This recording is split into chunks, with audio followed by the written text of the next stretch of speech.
Alright, so this is going to be what if Deku had D4C as a quirk. In the last part, we actually got done with the heroes versus villains kind of test. So, this would start off a little bit after the testing, right? And I think Tokuyami would go up to Deku and, since they have similar kind of stance, I would feel like he would have some sort of kinship with him. So he would ask Deku, he would be like, Midoriya, your quirk and mine are very similar. Can I see it to compare? And Deku would oblige him and, show D4C to him. And, Tokuyami would look at it and he would compare his quirk to his. So he would be like, well, it seems like unlike mine, yours is completely detached. And Deku would be like, well, the range is only about 2 meters, so I can't go that far. And they would just see how completely different their quirks are, aesthetically, how his is a shadow and his is like a humanoid, rabbit person because of his ears. Some people call them horns. I don't know, but Tokuyami would ask, Deku, what's the name of your quirk? And Deku would be like, my quirk name is actually D4C, or Dirty Deeds Done Dirt Cheap. And Tokuyami would be like, why'd you name it that? That seems kind of a weird name for this kind of quirk. And Deku would be like, well, I just listened to a song and it was it's kind of catchy, so I just named it after that. So after this encounter, All Might would take Deku aside and he would ask him to meet him at the beach, at a specific time, after sunset, near night, right? So, we would still have the kind of examination part, the analysis to the different teams. So, All Might would be like, so what did each team do right, and which team, what did each team do wrong? And Momo and then All Might would be like, who is the MVP? And I think it would be Momo who would say that it was Midoriya, since he was able to take out Bakugo pretty fast, and he was able to, ruin Ida's strategy by distracting him with the others, you being able to use his quirk to go behind him and actually get the bomb. And All Might would be like, that's correct. Thinking that, this girl is pretty smart. So we get that part out of the way, and we would get to the part where they were choosing class representatives. So obviously, for the the showing that Midoriya or Deku had done, they would pick him first. I don't think they would. I think in this what if they wouldn't do that part where they are kind of rowdy. They would see Deku and all of his abilities, and they would be super impressed that they would actually choose him to be the representative right off the bat. And I think they would choose Momo second, since she was pretty good with the analysis, and Uraraka didn't really do anything, so it wouldn't really affect him that much. So yeah, Yorushi would come up to Deku and be very proud of him and be very, passionate while doing this, and Deku would, appreciate how enthusiastic Yorushi is. So we get to the part where they're having lunch and they think that the media, or they think a villain's actually invading, but it's actually the media. So what happens is they actually, everyone goes and runs into the hallway, and they see that it's just the media, or Ida does. He would tell the closest person to him, and I think that'd be Yarashi, since he's pretty tall, so it'd be easy to find him within the crowd. And I think that he would tell this to him, and Yarashi would just use his wind power to get everyone's attention. And this would actually put him in the spotlight, and he would say to everyone that, don't worry, it's just the media. And everyone would calm down and, resume their lunch. And, I forgot to, prior to this, later on that day, or the day previous, when Deku actually goes to meet with All Might,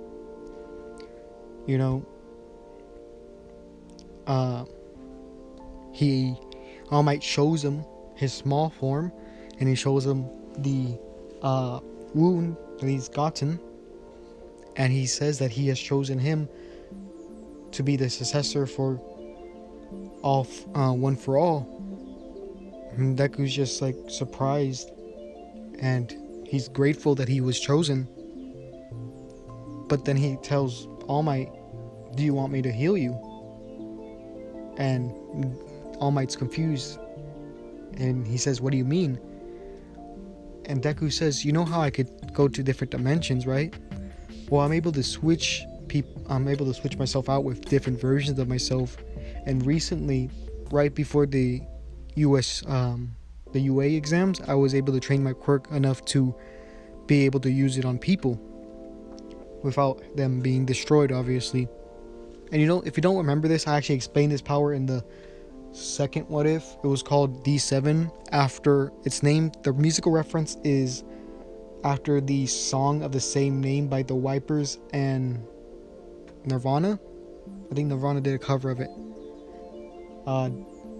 And basically what it does is that D4C will actually surround someone, and he would be absorbed into him, and they would go to a pocket dimension, and within that pocket dimension, Deku could either store items, or he could actually, using D4C as a medium between different dimensions, he could actually switch out people's bodies with different ones.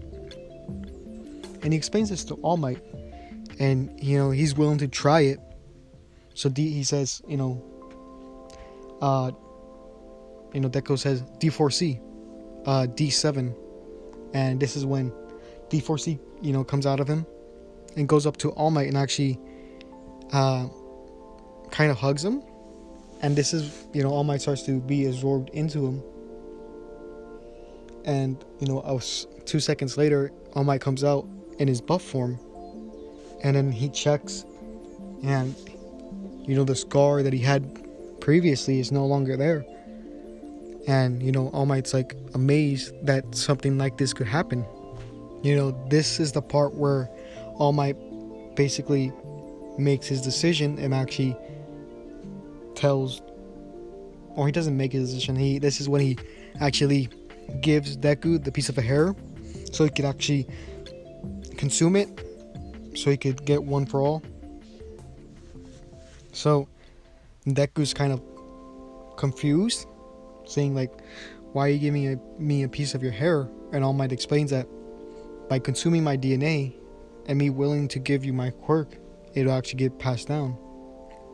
So Deku does it, and there's this weird glow to him, lines, beams of light up, coming out of the ground around him, and as he steps. And this is actually a foreshadow to Love Train. If you remember Steel Ball Run, that's actually one of the last abilities that he's able to get, but it's going to be modified. There's going to be a time limit, and there's also going to be, it's not going to prevent all misfortune. It's going to, what I've seen in the comments, it's going to reduce incoming damage by a lot, 90%, So, um, Deku doesn't know what that was, and neither does All Might, because that's never happened before. So, what happens is that Deku asks All Might, "Is that supposed to happen?" And All Might says, "No, I've never seen that before. It didn't happen with me." So I'm assuming that One for All is actually evolving your quirk in some way. And Deku's thinking to himself, like, what could that light mean for D4C? So he doesn't know he has it yet. So then after that, then that's when all the media stuff happens.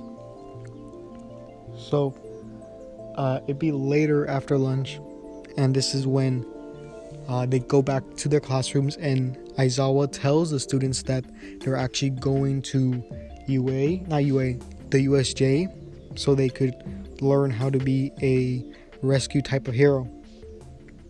And everyone's pretty excited since they get to work with other heroes, especially Yuarashi, right?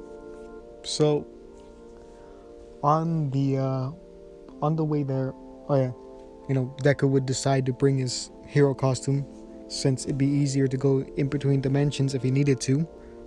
So on the way there, on the bus ride there, people would ask Deku how his quirk works, because it's kind of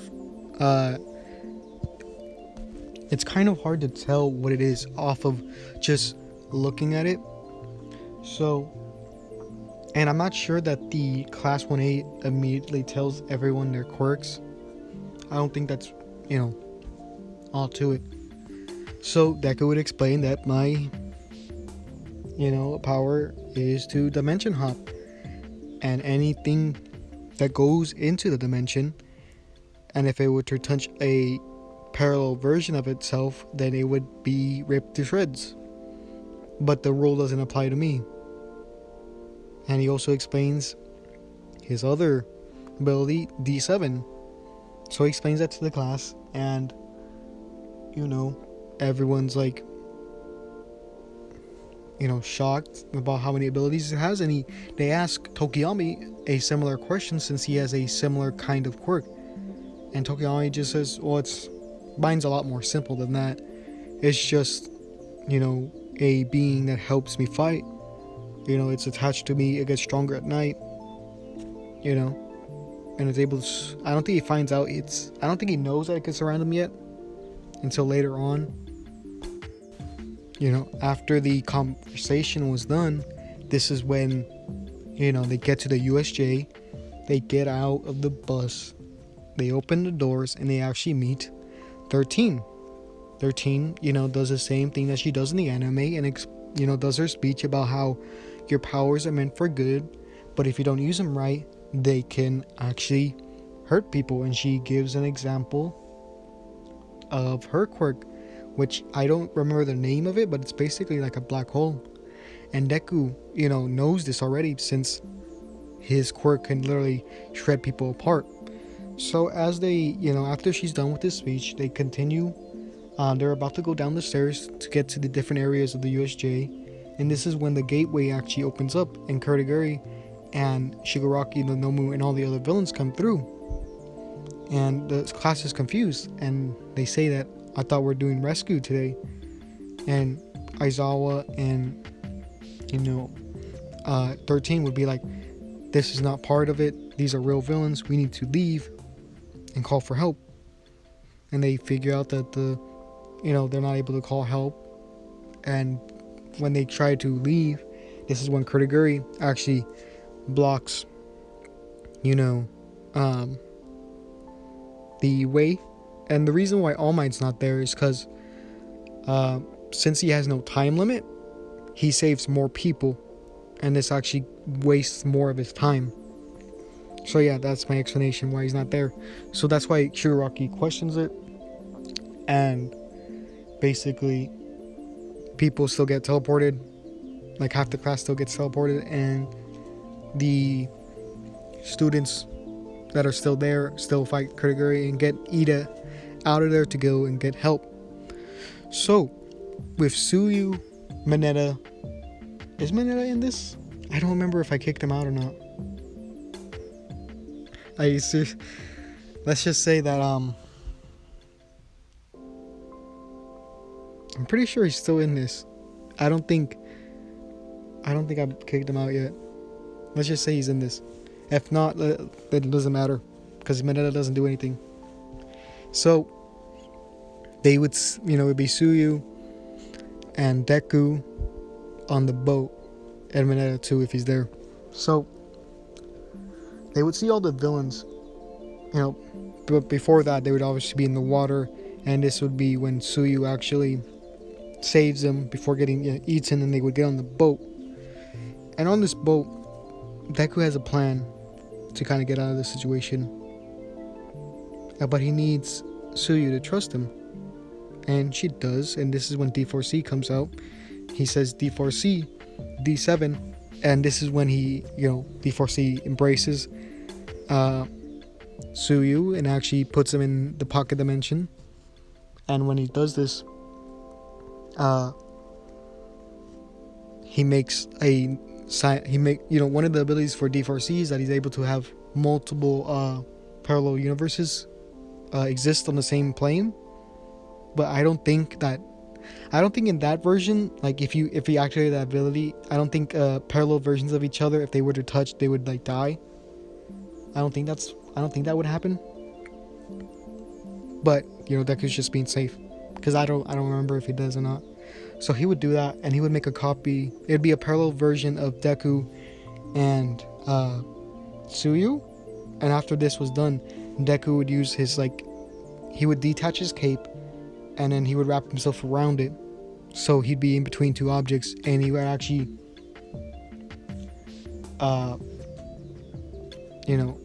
he wouldn't be able to bring the cape with him, but he would use his ability to actually come out on dry land. So the villains are still there. They still see the alternate versions of them there, so they don't know that they escaped. When they get back to land, this is when Deku actually sees Aizawa getting pretty badly injured by the Nomu. But this isn't the part where he gets where his eyes get injured yet, because I think that's after Shigaraki's quirk gets turned off by him. So he would see this, right? And he would want to act like a hero. So I think he would rush in there, and he would be like D4C, trying to get the Nomu off of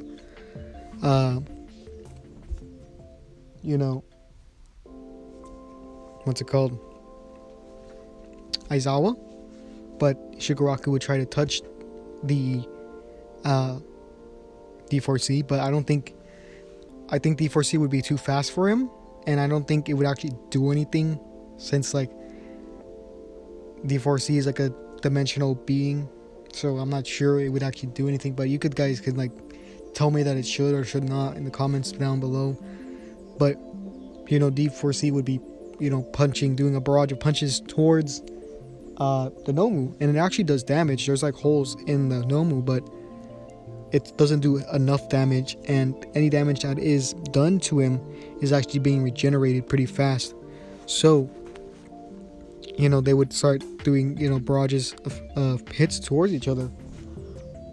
But I don't think the amount of damage that is received by Deku, I don't think it's that much. It's very little. I think the damage ratio that is transferred to Deku isn't really much. So what happens here is that Deku sees that nothing's really happening, so he tells D4C to come back. And this is when Deku actually reaches into D4C, into his pocket dimension, and brings out another cape. And both Shigaraki and the Nomu are confused. They don't know what he's trying to do. So what happens is, Deku's running at the Nomu, and D4C disappeared. So they're both confused on what's happening. So before he actually reaches the Nomu, he actually wraps himself around the cape and goes to a different dimension. And the Nomu, being very dumb and curious, he would check underneath it. And this is when Deku would actually pull him into his dimension. And this would actually, after he's brought to this dimension, he would see another Nomu. And since they would be so close to each other, they would touch and then they'd be ripped apart and turned into merger sponges. So yeah. So the Nomu's kind of out there. So this is when Deku would, come out and try to help Aizawa, get him up. So then this is when the heroes actually come through, and Snipe actually shoots Shigaraki in his limbs, just like in the anime. So Shigaraki, seeing this as a failure, he tells Kurogiri to come back and take him out of there, and he leaves all the other villains there. So yeah, so I think I'll end it here. The pro heroes still take out all the villains. The Nomu's dead. He was turned into murder sponges. I don't think Aizawa's injured that much in this one, so he's not gonna be. Deku doesn't really need to use D7 on him. So yeah, we're almost at 300 subscribers. I think the last time I checked, we were like 395. It could be different now, but I really appreciate that. And if you guys want me to do a 300 subscriber special, just tell me in the comments below. But with that being said, this is the end of the video. So yeah,